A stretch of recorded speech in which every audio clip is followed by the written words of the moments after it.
Blair, what were you thinking? That I would arrive at this party and be greeted appropriately. I know you only admitted you needed me so you could make me your drug mule. That sticky note was meant for Penelope. Frankly, with her attitude, she could use some time behind bars. So that's it? There's no I'm sorry I could have gotten you arrested? Well, you're here. The party's lovely. Everything obviously turned out fine. Except that you sent Dan to get the wrong flowers. The tulips with the Coke were pink. And I wrote that down. This one's on you, Humphrey. You wrote purple. Classic Stroop effect. Where you write or say a color that you see instead of the one you mean. You're not the only one who knows his neurodysfunction. Happy birthday. Yeah, right. Damien just called. Turns out he pre-sold the Coke and is therefore on his way to pick up the $100,000 he says I now owe him. That's insane. Nobody has that kind of money, do they?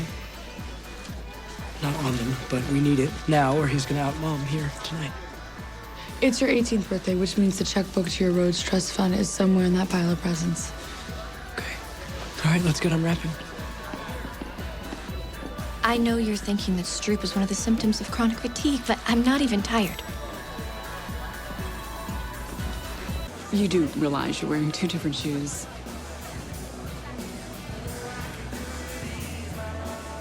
By the way, have you seen Chuck Bass? I heard he's dating Raina Thorpe, and I'd love an introduction. No, I haven't seen either of them. Hey. Can't a person have some privacy to make a phone call? Where's your phone? Look, Blair, I just wanted to tell you that you were right. I was only hanging out at W to avoid being at the lofts with Ben and Serena. That's your big revelation?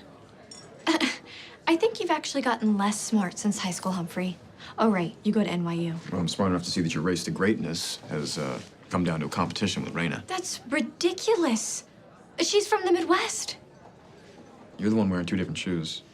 Because of Dorota. My problem isn't emotional. It's administrative. Now, if you'll excuse me, I have delegation disasters to fix.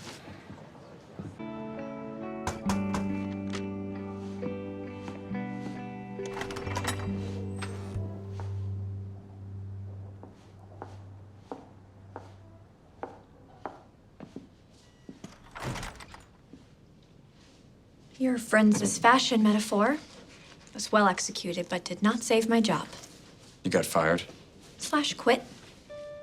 Donna said they've been watching me for a while, hoping for the best, but let's face it, I'm imploding. At least you got your name on the blog. I'm sorry, Blair.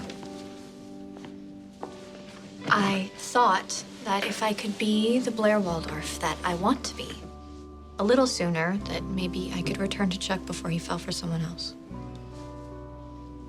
Well, you do know Raina broke up with him.